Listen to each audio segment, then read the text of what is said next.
أعوذ بالله من الشیطان الرجیم۔ تختی نمبر 11 مشق سکون۔ بسم اللہ الرحمن الرحیم۔ مشق سکون یعنی جزم والی مشق۔ آج ہم اس تختی کا 14th ورڈ پڑھیں گے۔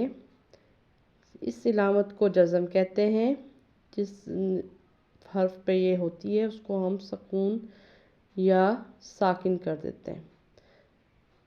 سب سے پہلے ہم جزم کے رولز کو سمجھ لیتے ہیں۔ سب سے پہلا رول تو جزم کا یہ ہے کہ جزم جس حرف پہ ہوتا ہے وہ ایک بار پڑھا جاتا ہے پچھلے والے لفظ کے حرف کے ساتھ ملا کر یا جوڑ کر۔ دوسرا رول یہاں پر جو اس لفظ میں اسپیشلی استعمال ہوگا وہ ہے حروف قلقلہ کا رول۔ حروف قلقلہ 5 ہوتے ہیں: با، جیم، دال، تو، قوف۔ یہاں پر جو حرف ہے با جس کے اوپر جزم آ رہی ہے یہ حروف قلقلہ میں سے ہے۔ تو اب ہم اس کو جب یہ جزم ہوتی ہے حروف قلقلہ کے اوپر یعنی وہ جب ساکن ہوتے ہیں تو پھر ہم انہیں قلقلہ کر کے پڑھتے ہیں۔ قلقلہ کر کے پڑھنے کا مطلب ہے کہ ان لفظوں کو تھوڑا سا ہلا کر یا تھوڑی سی جنبش دے کے پڑھا جاتا ہے۔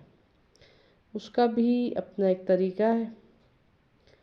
وہ طریقہ یہ ہے کہ جس مخرج سے آپ یہ لفظ ادا کرتے ہیں یعنی منہ کے جس حصے سے یہ لفظ ادا ہوتے ہیں اسی سے جا کر وہ آواز دوبارہ اس سے ٹکرائے۔ جیسے با جو ہے وہ ہونٹوں سے ادا ہوتا ہے تو پھر جا کے دوبارہ ہونٹوں سے ٹکرائیں، 2 دفعہ ٹکرائیں یعنی ایک دفعہ پہلے ایک بعد۔ سین پڑی زبر با ساکن سب، ہا 2 زبر الف ہن، سب ہن۔ اب ہم نے سے سب نہیں پڑھنا بلکہ ہم نے سے کرنا ہے سب ہن۔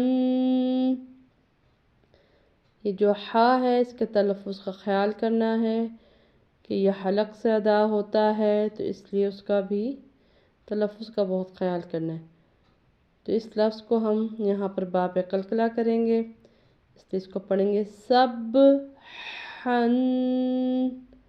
آسان لفظ ہے، بس تھوڑی سی پریکٹس سے کریں تو انشاءاللہ سمجھ آ جائے گا۔ اللہ حافظ۔